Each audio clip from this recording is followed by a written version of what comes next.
Muy buenas noches, queridos hermanos de la comunidad y de donde quiera que nos hagan el favor de conectarse para compartir esta noche con Alfredo. Buenas noches, Alfredo. Buenas noches, Padre. Buenas noches a todos. Vamos a compartir un tema muy interesante que tiene mucho que ver con lo que escuchamos el domingo pasado de la transfiguración del Señor. En este segundo tema, segunda charla relacionada con las cuaresmas, segundo tema cuaresmal, don Alfredo nos va a hacer el favor de dirigirnos el tema en torno a la transfiguración. Así que, bienvenidos, vamos a iniciar con una pequeña oración en el nombre del Padre y del Hijo y del Espíritu Santo. Amén. Padre de eterna bondad, nos ponemos en tus manos y compartimos con alegría esta noche este tema para el bien de toda nuestra comunidad y de todos nuestros amigos.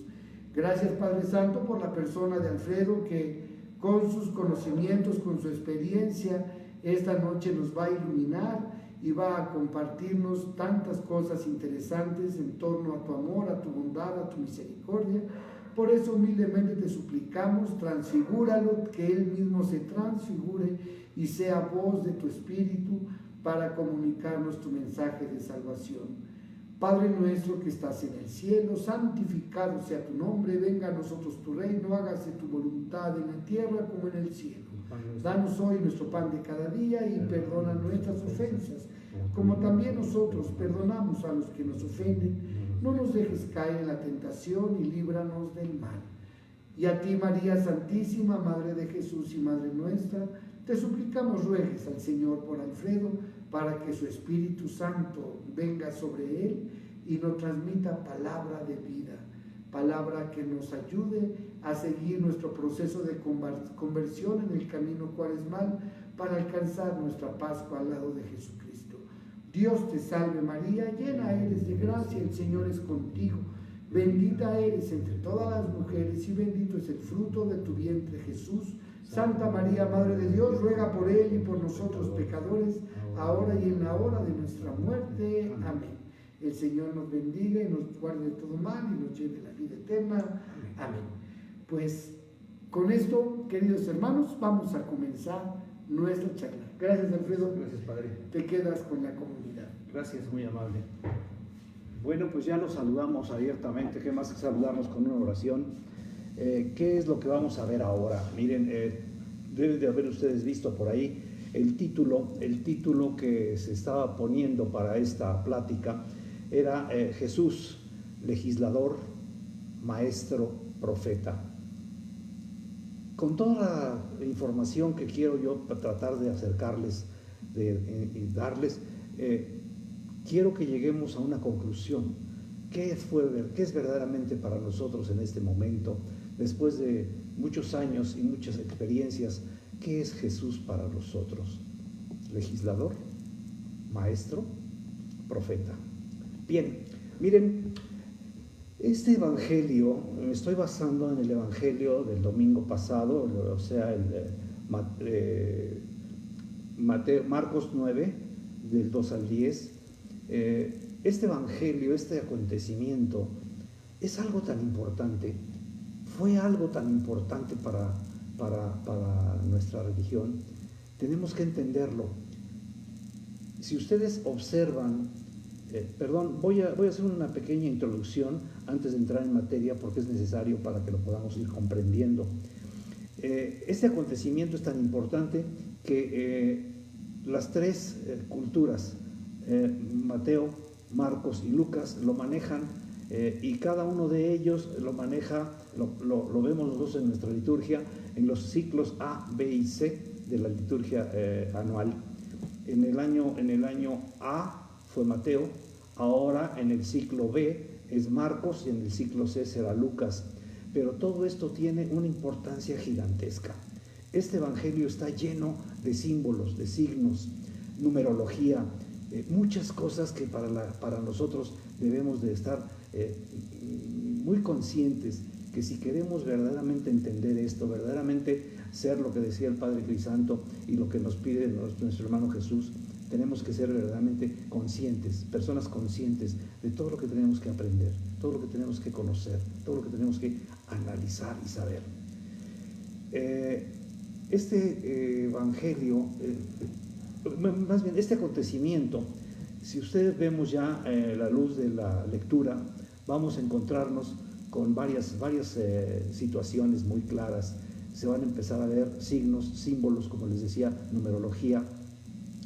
En esto se habla muy claramente, y este acontecimiento nos lo presentan los tres evangelistas, los tres sinópticos, en un tiempo pertinente después de que Jesús habló con sus discípulos, y Pedro hace una profesión de fe claramente ante Jesús, en unos casos 6 días antes, en otro caso Lucas 8 días antes. Pero pues, a fin de cuentas nosotros sabemos que todo esto se maneja, son acontecimientos tan grandes para nosotros que no se pueden manejar en un solo día, se manejan en una octava. En una octava tenemos una semana completa de nosotros para estar pensándolo, madurándolo, meditándolo, analizándolo. Entonces, ¿qué tendremos que empezar a ver con esto? Miren, aquí se mezclan dos culturas, la cultura hebrea y la cultura cristiana, la cultura católica. En el mismo concepto, en el mismo hecho de todo lo que vamos a ver, nos daremos cuenta que aparecen gentes de la cultura hebrea en este momento. Ahora, ¿qué aparece aquí de la cultura hebrea? Si nosotros vemos, la cultura hebrea está fundamentada claramente en una forma de armado de su Biblia, la Biblia hebrea. La Biblia hebrea son 39 libros, de los cuales se manejan en 3 partes. Se llaman, es la Torá, el Nevi'im, o sea, los profetas, y el Ketuvim, o sea, los escritos, la historia. Por eso a la Biblia hebrea se le llama la Tenach, porque está involucrada, este nombre se involucra directamente con la primera letra de las 3 partes de la Biblia, de la parte hebrea, de la Biblia hebrea. O sea, la Torá, que es la ley, es la T, el Nevi'im es la N, que son los profetas, y el Ketuvim, que es la K, son los escritos, o sea, la historia. Entonces, aquí se aparecen claramente, se van a presentar en este acontecimiento, se presentan claramente estas partes. Luego ya después aparecen también, ya aparte, nosotros en nuestra Biblia, en nuestra cultura cristiana, hemos involucrado también estas en nuestra Biblia, que en nuestra Biblia son 73 libros, se han involucrado todo lo que es la Tenach, o sea, la parte hebrea, más los libros deuterocanónicos, más ya los libros directamente de lo que sería el Nuevo Testamento. Después de haber visto esto así rápidamente, pues quiero platicar con ustedes. Vamos a entrar directamente al texto. Vamos a leer el texto con toda tranquilidad, con toda calma, y después ya nos vamos a meter al análisis, a ver qué pasa.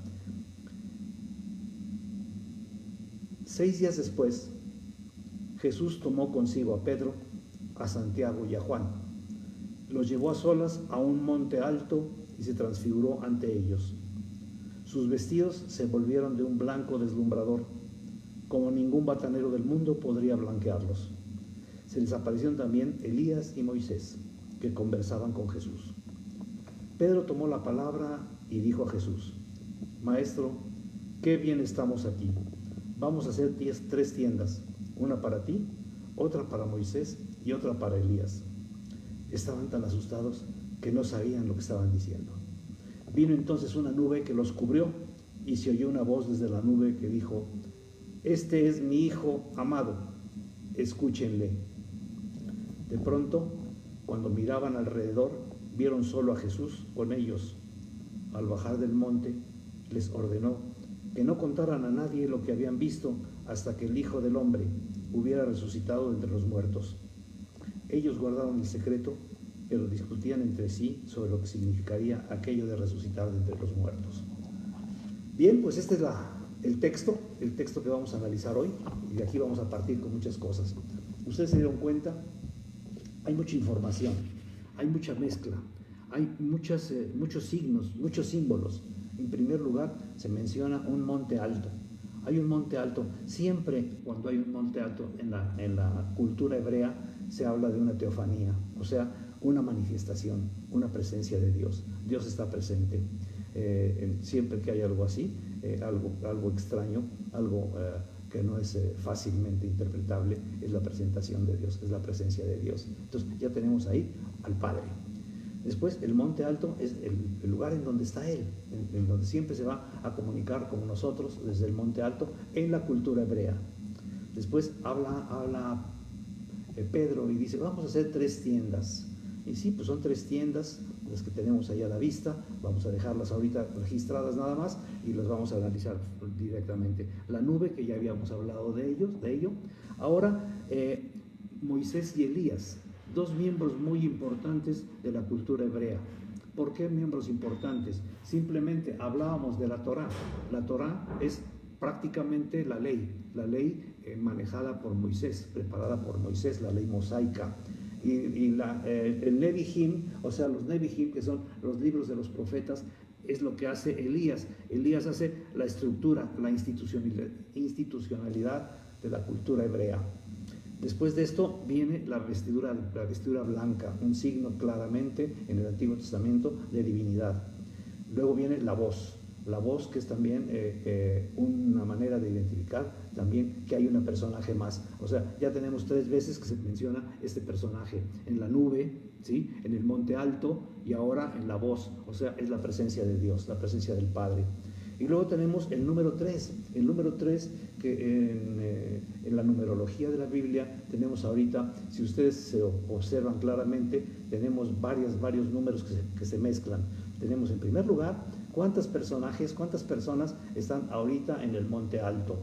Empezamos a escuchamos ahí a Dios Padre, 1, escuchamos ahí a Jesús, 2, escuchamos ahí a Moisés, 3, escuchamos a Elías, 4, escuchamos a Pedro, 5, escuchamos a Santiago, 6 y escuchamos a Juan, 7. En la numerología bíblica, 7 es un número muy especial que nos puede significar creación, inicio, totalidad de Dios o perfección. Entonces, tenemos entre los 7 se puede lograr la perfección. Hay una perfección, hay una totalidad de Dios. Pero ahora vamos a analizar directamente a lo que son los 2 del Antiguo Testamento, que son Moisés y Elías. Moisés y Elías están 2 y queda una condición en la numerología bíblica que quiere decir imperfección. Pero Jesús invita a tres personas del Nuevo Testamento, a 3 personas de su grupo, que son Pedro, Santiago y Juan. Entonces, esos el 3 significa resurrección, perfección, Trinidad. O sea, a fin de cuentas, nos estamos viendo qué es lo que está sucediendo. En un momento dado, estamos viendo que esto es una presencia clara de Dios, una promoción de Dios. Ahora, acuérdense que decíamos, Jesús, legalista, legislador, maestro, profeta. Entonces, tenemos aquí ya la presencia de un legislador, Moisés, un profeta, Elías, ¿sí?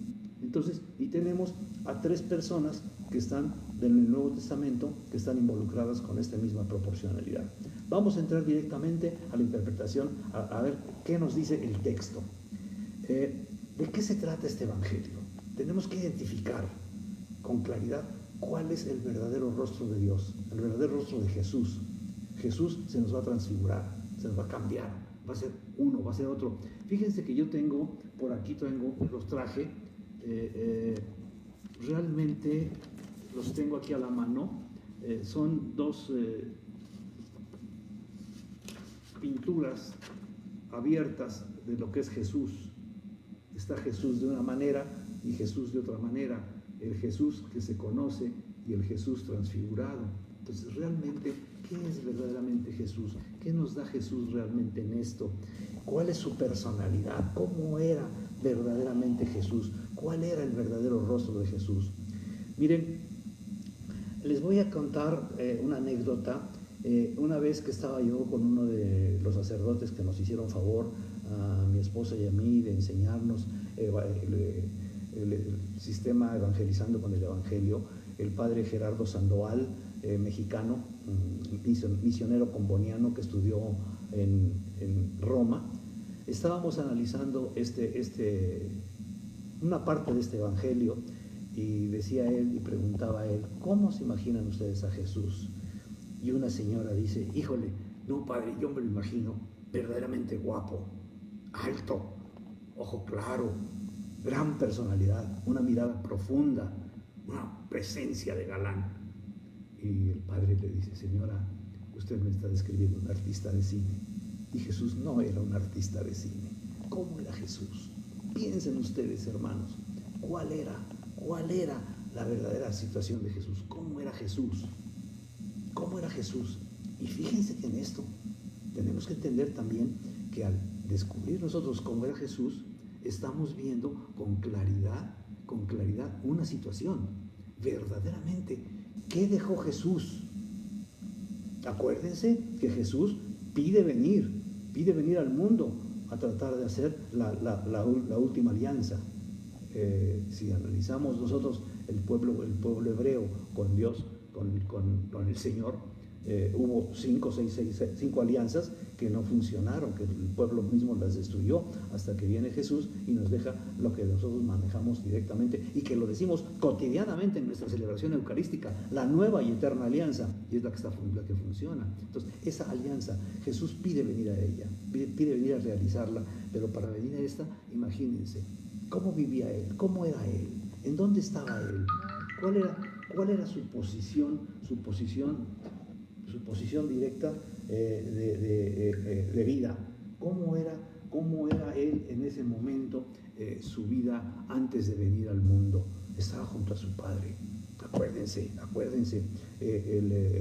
¿cómo se llama? El prólogo de Juan. Al principio existía el Verbo, y el Verbo era Dios y estaba con Dios. Al principio todo fue creado por Él y para Él. O sea, el Verbo estaba con Dios desde el principio. Entonces, ¿cómo vivía el Verbo? ¿Cómo estaba el Verbo?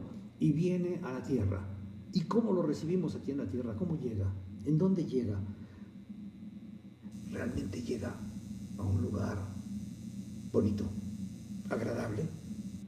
¿En qué ambiente nace? ¿Cómo nace Jesús? En un lugar en el que nosotros lo adornamos, lo ponemos muy bonito, lleno de borreguitos, lleno de corderitos, y lleno de gente que está observando, y animalitos muy bonitos, muy bien formaditos y todo. Pero Jesús nace en una cueva, en un agujero, en un hoyo. Ahí nace Él. Entonces, realmente ese establo donde nace Jesús era realmente digno para Él, pero eso fue lo que decidió Él. Eso fue lo que decidió Él venir.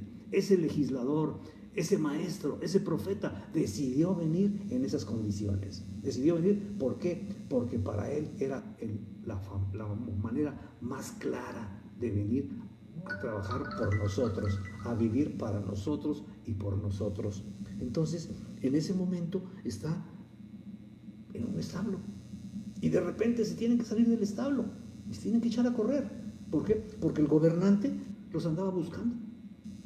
Entonces, en ese momento, Jesús se convierte en prófugo político. Salen para Egipto y se convierte en un prófugo político. Y allá, en donde viven en Egipto, tenemos poca información, pero es una forma de vida rara, difícil, perseguido, complicada.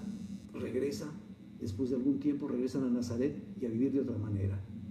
Entonces, en ese momento, ¿cómo era Jesús? Verdaderamente perseguido. ¿Cómo trabajaba Jesús? ¿En qué trabajaba? Mucha gente nos dice, de alguna manera muy poética, que era un carpintero. Pero realmente, ¿de qué podía vivir un carpintero en un pueblo, en un mundo, en un país en donde lo que menos había eran árboles? Había árboles pequeños. El sicómoro, un árbol que ensamblado fue el que proporcionó la cruz de Jesús, pero todo eran en su mayoría arbustos. Entonces, ¿qué trabajaba Jesús? Los grandes estudiosos nos dicen que el padre, San José, era un faber, o sea, un restaurador. O sea, él era un aprendiz de faber, un aprendiz de restaurador. O sea, iba haciendo chambitas de un pueblo al otro, iba cambiando de aquí para allá. Iban haciendo arreglitos de lo que iba sucediendo. ¿Para qué? Para tener un solo lugar, por si se quedaban en un solo lugar, se pueden morir de hambre. Había escasez de trabajo.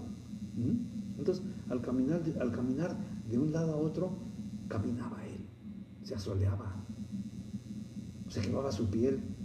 Con el frío nocturno del desierto, su piel se curtía. Entonces, al caminar, ¿cómo andaba? Polvoso, sucio, sudoroso, maloliente. Y esto tiene un trabajo muy especial.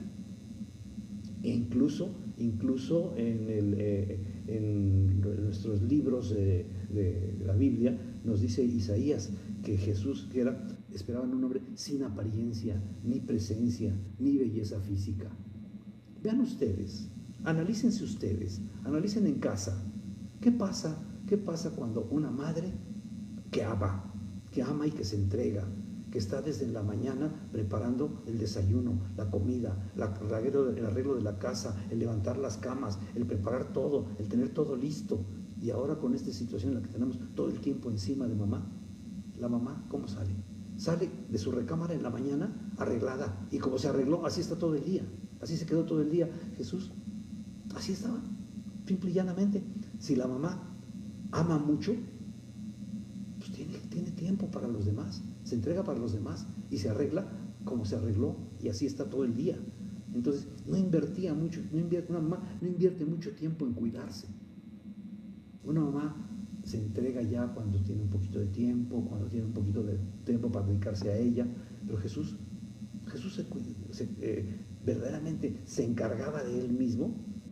Pues no, porque él se dedicaba a trabajar, cuidando enfermos, cuidando leprosos, a vivir con algo que nos surge ahora, algo importante, una nueva palabra: a vivir con humildad. Y esto, al darse cuenta los jerarcas de lo que era Jesús, de cómo era Jesús, se horrorizaban, y por eso deciden matarlo. Otra vez prófugo político. Entonces los que lo seguían comenzaron a dudar verdaderamente: ¿quién es este hombre? ¿Quién es? Ahora sí ya entramos directamente a lo que es nuestro evangelio.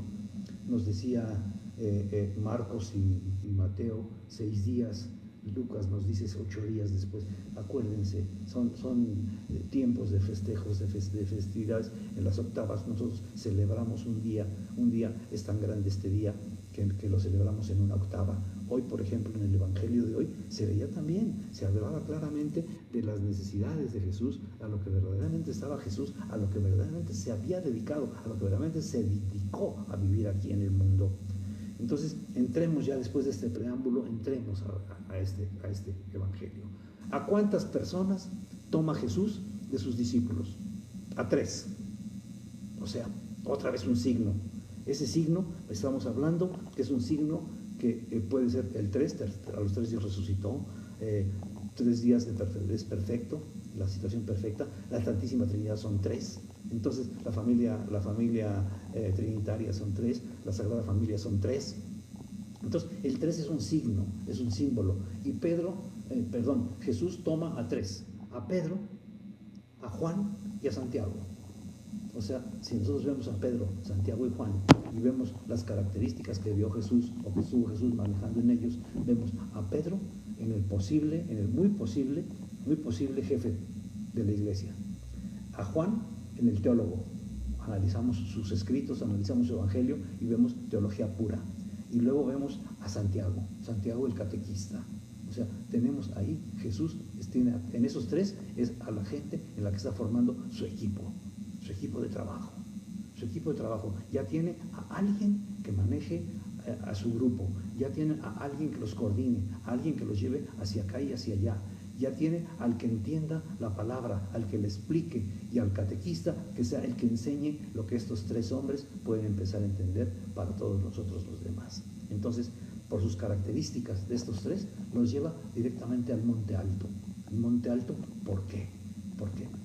Para mostrárseles en su presencia divina, o sea, el signo también de este modo de mostrarles que Él sí es Dios.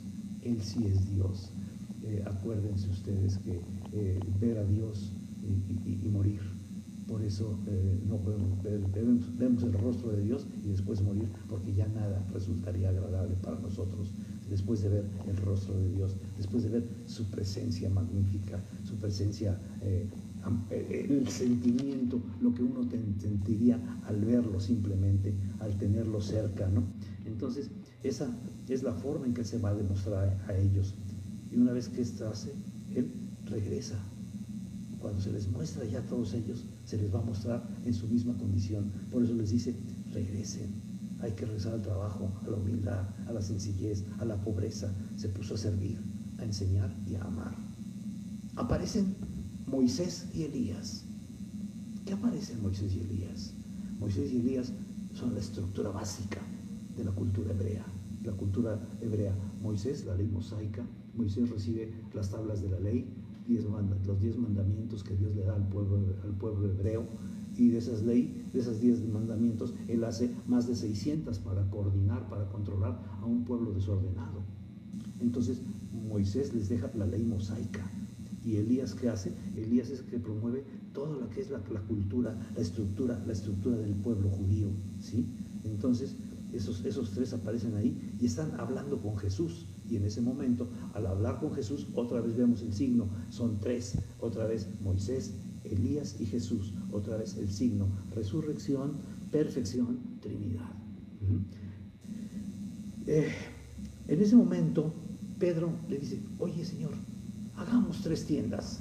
Otra vez el famoso 3. Porque él estaba tan contento que los veía tan a gusto platicando, se llevan muy bien, entienden muy bien. Jesús platica con el de la ley, platica con el de la estructura, platica con todos, está viendo con ellos 2 todo esto. Entonces vamos a hacer 3 tiendas, 3 chozas, 3 templos. Moisés hizo una tienda, la tienda de lino en el Éxodo, la tienda de lino para guardar el arca de la alianza, para en el camino tener protegida el arca de la alianza. Elías, otro signo, promovió la construcción del templo de piedra, el templo de piedra salomónico. Él fue el promotor de ese templo de piedra. Y Jesús, ¿qué templo va a hacer? Está proponiendo utilizar nuestro corazón, está proponiendo utilizar nuestra persona, nuestro yo interno como su templo, o sea, un templo vivo. O sea, el único de los 3 que provoca o que promueve un templo vivo, vivir en nosotros, vivir Él en nosotros y hacer una alianza. Y de la nube se oye algo, dice, este es mi Hijo muy amado, escúchenlo. Y escucharlo es abajarse, no engrandecerse. Si escuchas a Dios, no te sientas que porque te habló ya eres más que los demás. Al contrario, si tú lo escuchaste, tienes ya el gran atributo de que Dios te habló y de que Dios te está nombrando y te está pidiendo. Sé humilde, sirve, entrégate, date a los demás, trabaja para los demás. ¿Qué pasa con nosotros los humanos cuando tenemos éxito? Humillamos de inmediato a los demás. Tengo éxito, me compro un carrote, me compro un cochezote de 5 o 10 millones de pesos. ¿Para qué? Para humillar al de junto. Lo someto a mis gustos. Me construyo una casa en la zona de palacios de la ciudad, ¿sí? Entonces, humillo a los demás con todas mis fórmulas humanas de ver. Entonces, Jesús, ¿qué hace? Jesús, yo presumo mis conocimientos, presumo mis liderazgos, presumo mis logros. Jesús, ¿qué hace? Simple y llanamente, sencillo, sin apariencia, sin presencia. Nos invita a amar, amar. El que ama no humilla, no humilla. ¿Cuántas veces nosotros hemos lastimado a una madre, a una esposa? Las humillamos, las lastimamos. Y la mujer contesta, la mamá contesta. El que ama, ama, no humilla. El que ama perdona, no humilla. La obra del hombre Las obras del hombre humillan a los demás. Grandes casas, grandes edificios. Vean ustedes esos edificios en Arabia, tantas torres tan gigantescas, con tantas luminosidades, con tantas presencias, con tantos colores, multicolores. Nosotros tenemos una torre aquí en la zona de Reforma, una torre que cambia de colores en la fachada. ¿Para qué? ¿Para humillar? ¿Para hacernos sentir mal? ¿Y cuántas casas no tienen luz?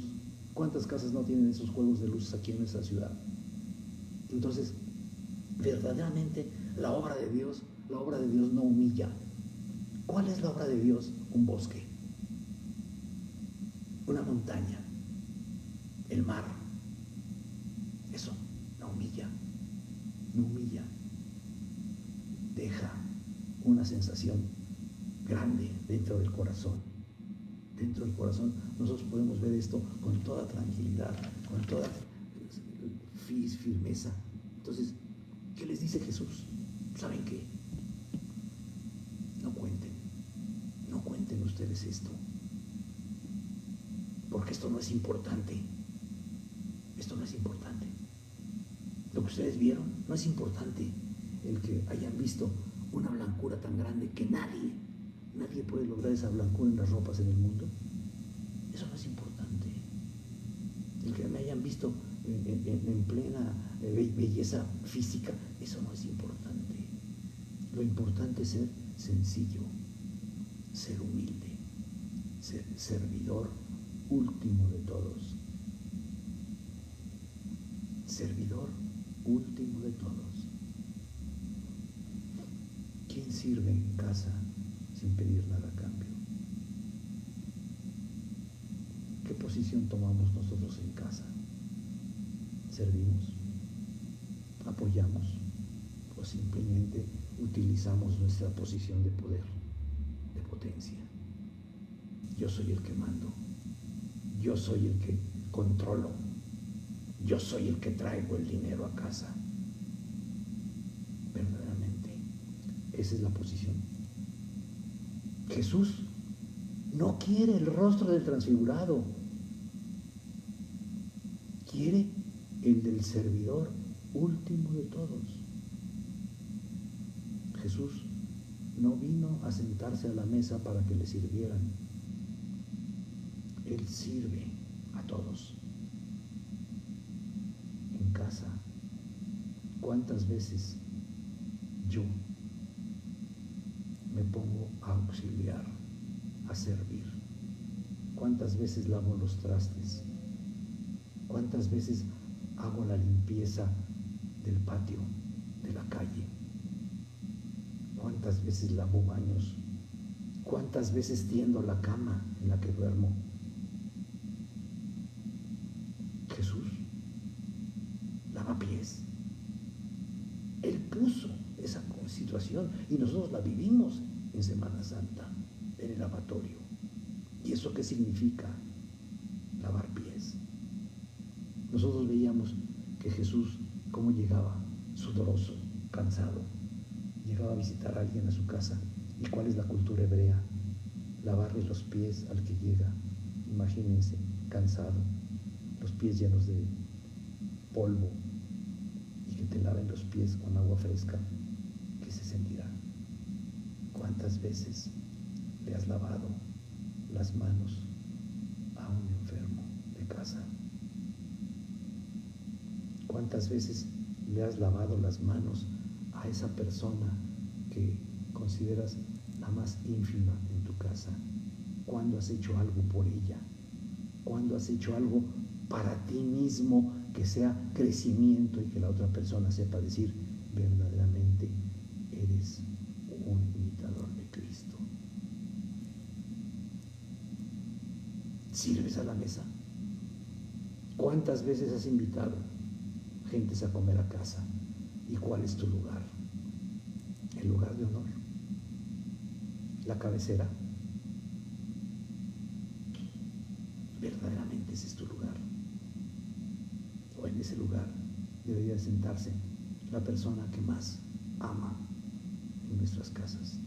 Ahorita, en estos tiempos de pandemia, en estos tiempos difíciles, en que verdaderamente tenemos que encontrar un diálogo abierto entre nosotros, entre las gentes que estamos en casa, porque ahorita están empezando a ver los problemas de discusiones, de pleitos, de todo esto, porque ya no lo soportamos, porque estamos encarcelados. No es cierto, no es cierto. Estamos disfrutando a lo más hermoso que tenemos en nuestras vidas, a nuestros hijos, a nuestra esposa, a nuestro esposo, a nuestros viejitos, a nuestros ancianos. Los respetamos. ¿Cuántas veces decimos, ¿sabes qué? Pues hay casas de retiro, casas de descanso, ya llévenselo para allá, porque realmente es el camino. Cuando yo discuto, ¿pones la otra mejilla o tienes la razón tú? El que pone la mejilla, el que pone la otra mejilla, ese es el humilde, ese es el servidor, el que perdona sin condiciones. Está bien, te perdono pero no olvido. Pues ni has perdonado, ni has olvidado. Sigue siendo igual de soberbio, sigue funcionando tu pecado, sigue funcionando tu soberbia. No has entendido todavía cuál es el rostro del transfigurado. ¿Cuál es el rostro del transfigurado? Todo hermoso, o andrajoso que todo perdona, que todo vive. ¿Cómo soy yo? ¿Cómo soy yo verdaderamente? ¿Cuál de estas dos posiciones tomo en mi vida? ¿Cómo enfrento a mis hijos? ¿Con el soberbio de siempre, el único que grita en la casa? ¿Cuándo los invito a tener una interacción? ¿Cuándo los invito a platicar, a hablar, a intercambiar ideas? Jesús se hizo nada. De ser todo, se hizo nada. Se abajó. ¿Para qué? Para levantarnos, para engrandecernos, para hacernos sentir verdaderamente hijos de Dios, hermanos de Jesucristo. Él se entregó por nosotros para hacernos a nosotros verdaderamente nuevos seres humanos. Acuérdense también, por ahí en el Antiguo Testamento, en el libro de Ezequiel, cuántas veces nos habla de cambiar el corazón de piedra por un corazón de carne. ¿Cuál es mi corazón? ¿Mi corazón sigue siendo de piedra o sigue siendo de carne? Verdaderamente tomo en cuenta a los demás. ¿Me tomo en cuenta a mí mismo o solamente me veo a mí mismo mientras me disfruten y me gocen? Hermanos, una pregunta. Ahora sí, ¿estamos entendiendo de qué se trata el Evangelio? ¿Este Evangelio de qué se trata? Nos está enseñando Jesús verdaderamente a ser último servidor de todos. Por eso a veces no entendemos a la Madre Teresa de Calcuta, una mujer que nació para amar y para servir. Verdaderamente, yo en este momento de mi vida he descubierto que soy una persona que debo de amar, servir y perdonar.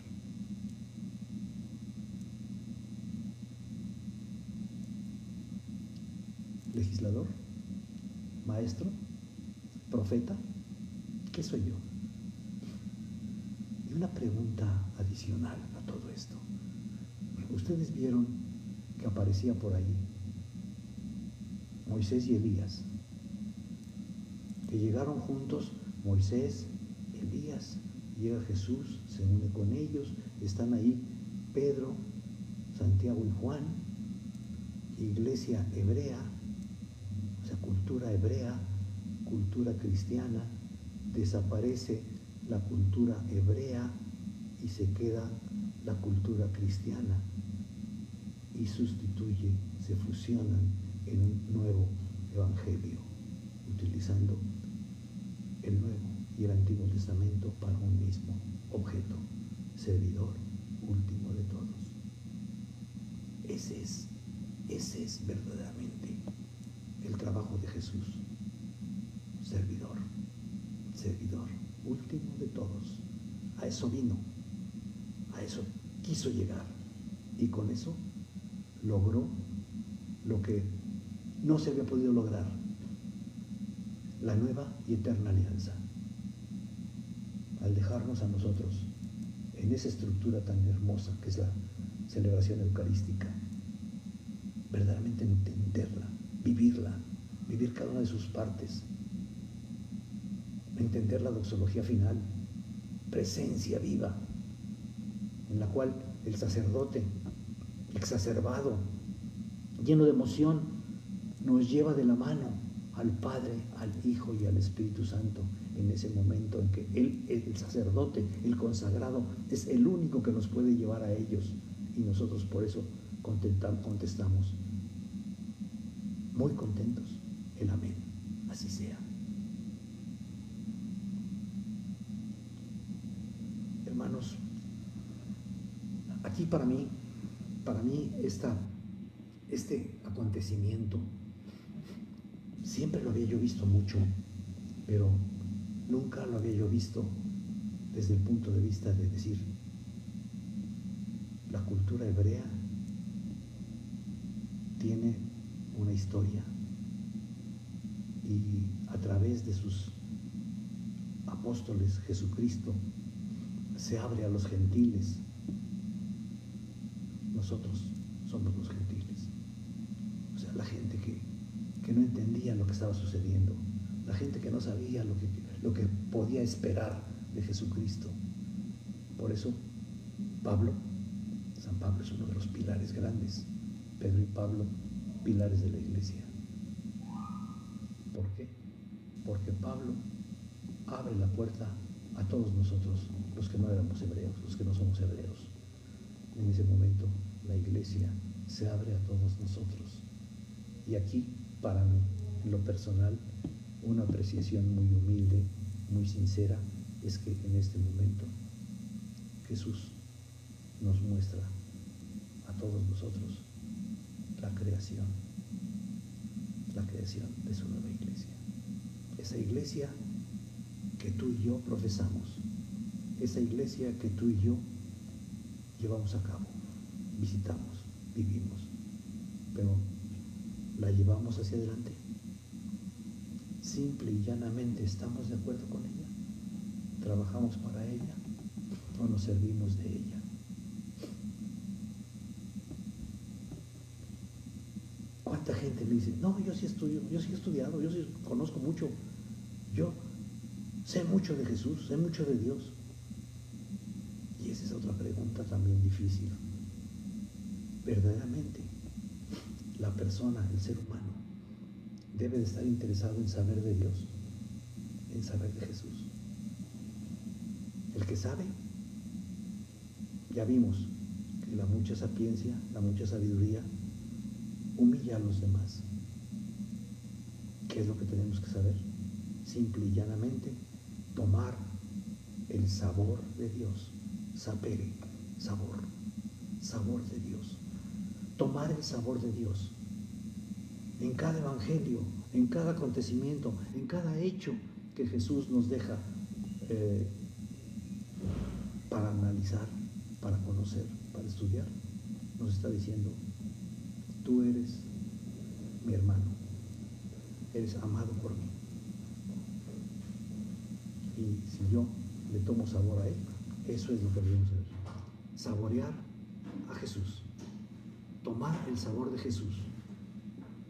¿Cuántas veces ustedes han comido algo de la abuelita, de la mamá, y ya el platillo ya no existe, pero ustedes recuerdan el sabor? Y ese sabor es el sabor que nunca debemos de olvidar. el sabor que Dios nos deja, el sabor de Dios. Saborear a Dios, aprender a saborear a Dios.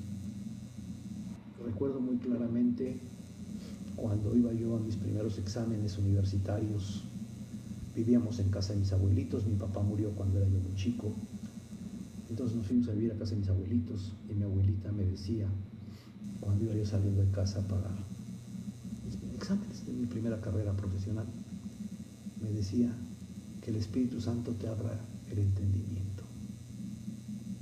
Yo no entendía. Gracias, abuelita. Y ahora, con el tiempo, ¿qué es lo que estás haciendo? El Padre, esa es la Trinidad. Eso es lo que nos deja la Trinidad. El Padre te está diciendo lo que quiere, lo que Él necesita que se haga. El Hijo te está demostrando que se puede hacer. Y el Espíritu Santo te está haciendo que entiendas cómo las cosas se pueden hacer y se deben hacer. Hermanos,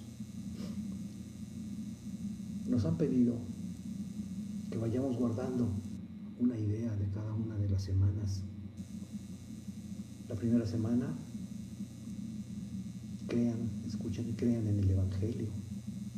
Ahora es mi Hijo muy amado, escúchenlo. Palabras de Dios, palabras del Padre. Pero verdaderamente esas palabras son las que deben de quedar en nosotros.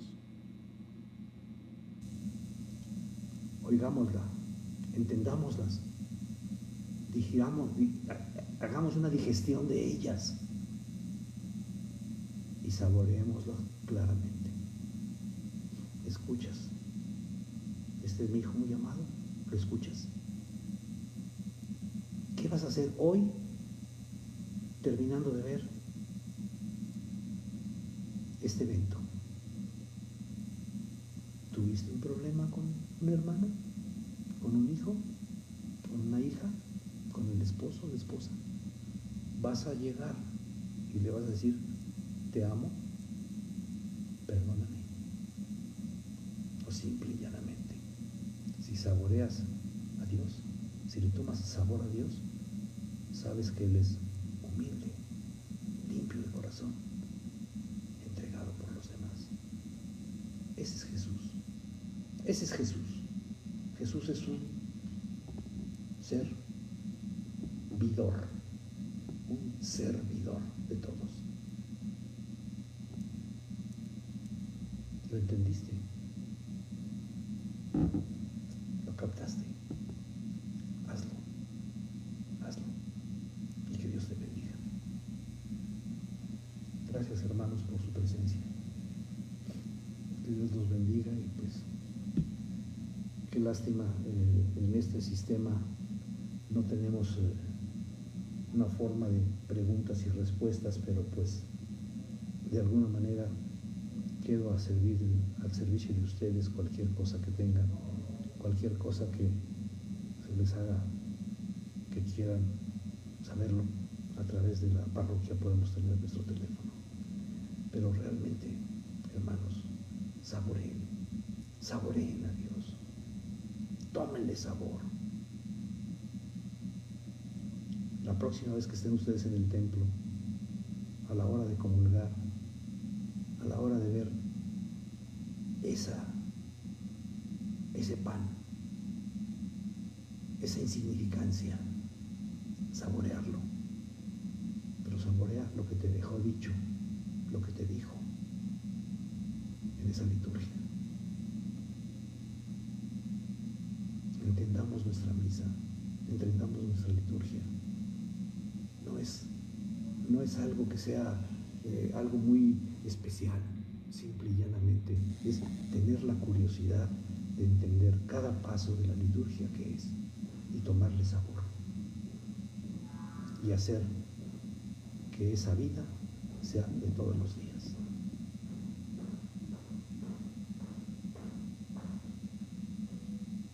Gracias por estar.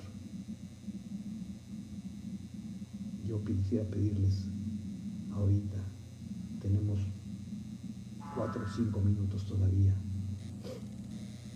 No se desconecten. Hagan un análisis. ¿Qué platicamos hoy? ¿Qué hablamos hoy? ¿Qué dijimos hoy? ¿Qué me sugiere Dios hoy? A la hora que el Padre Crisanto hacía la oración inicial, en ese momento yo le pedí a Dios, permíteme ser tu micrófono. Permíteme ser tu micrófono. Sean ustedes micrófonos. Sean ustedes dueños de ese sabor de Dios. Muéstrenle a todos los suyos ese sabor de Dios, ese sabor que está oculto en ustedes. Dejemos atrás los rencores, dejemos atrás las divisiones. Sirvamos. El templo nos necesita, a todos. El templo nos necesita que vengamos a trabajar. Que vengamos a trabajar, pero no que vengamos a trabajar a ver qué quieren que hagamos, sino que vengamos a trabajar a entender, a conocer la palabra de Dios y llevarla a la calle y empezar por la casa, por el hogar. Ese lugar tiene que ser verdaderamente un nuevo templo. Nosotros, muchos de nosotros casados, no sabemos de qué estamos hablando, pero ustedes se han preguntado, cuando nos casamos, ¿qué hicimos con nuestra familia? ¿Entendimos el concepto de la iglesia doméstica? ¿Vivimos iglesia doméstica en nuestra casa? ¿Somos iglesia doméstica? La iglesia parroquial es la suma de las iglesias domésticas. ¿Quiere ser una verdadera iglesia doméstica? Esposo y esposa, y entre ellos Cristo, el Cristo conyugal. Esposo, esposa, hijos en medio y el Cristo conyugal. Seamos un verdadero templo de amor en casa. Olvídense los títulos que pusimos en un principio para esta plática. Ni legislador, ni maestro, ni profeta. Simplemente un hombre que nos quiere enseñar a amar. Un hombre que nos quiere enseñar a perdonar, a tomarle el sabor a todas aquellas personas que están a su alrededor.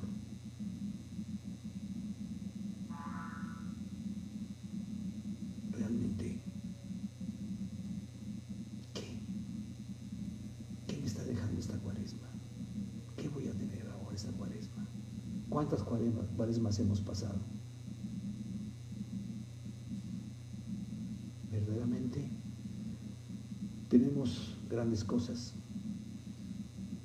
y que nosotros, los que estamos cercanos a este video, hemos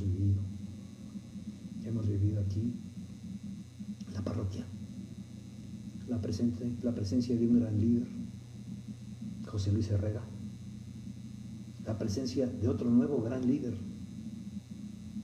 Crisanto Quintero. Totalmente diferentes los dos, pero los hombres, los dos enamorados de Jesucristo. Enamorados de Jesucristo.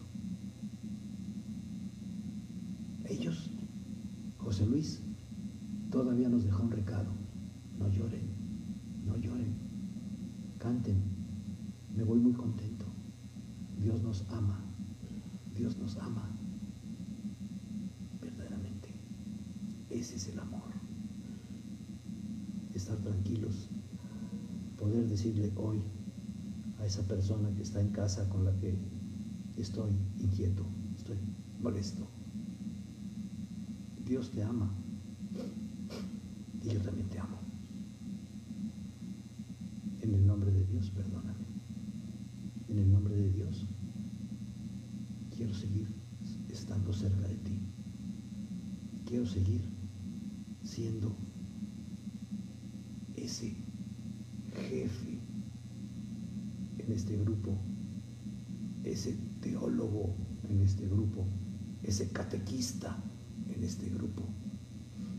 Y si quiero seguir siendo eso, si eres jefe, a perdonar, mi cuate, a perdonar, mi cuata. Amar. Amar, como diría la Madre Teresa, amar hasta que duela. Como quiera que sea, ustedes dense una vuelta por la parroquia y vean en el salón parroquial, vean que ahí está la Madre Teresa. Y esa Madre Teresa nos deja a todos un mensaje. Amar hasta que duela. Ámense. Ámense con el sabor de Dios. Saboreen a Dios. Saboreen lo que Él dice, su palabra. Todo tiene en la Biblia, toda la palabra tiene algo que nos deja verdaderamente un tesoro. Hay que descubrirlo. Hay que descubrirlo. Porque si tuviste la inquietud de ver Jesús y saber qué era, ahora Jesús, servidor último de todos.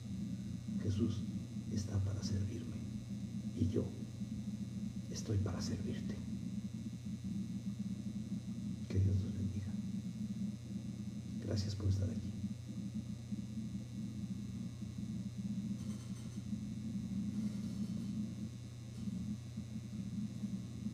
No olviden que les pedí en estos últimos momentos meditar sobre lo que hemos escuchado,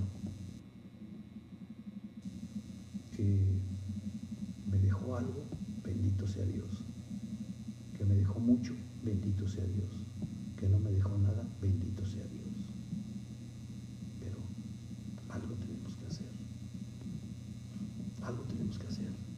La vida está cambiando muchísimo, nos va a cambiar, nos va a cambiar. Tenemos muchas cosas nuevas por delante y nosotros, los mayores, tenemos que mostrarle a los menores que estamos dispuestos a luchar, que no por estar viejos estamos tronados. Por ahí hay un dicho que dice: si Dios conmigo, ¿quién contra mí? Meditemos unos minutitos mientras termina el tiempo y saquemos conclusiones personales, poniéndonos en las manos de Dios.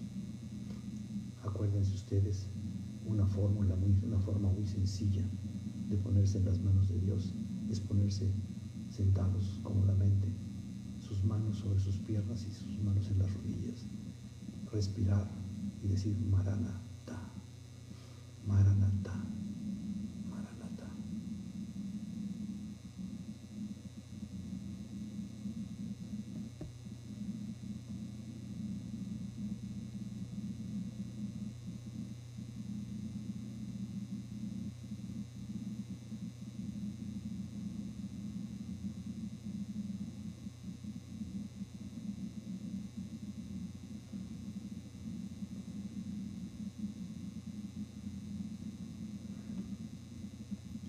Una de las tiendas que pedía Pedro era para Jesús, y Jesús quería esa tienda para nosotros, esa tienda que somos nosotros para Él, ese cuerpo que debe estar consagrado a Él, o sea, la tienda, el templo vivo de Jesús. ¿Estoy dispuesto a ser templo vivo?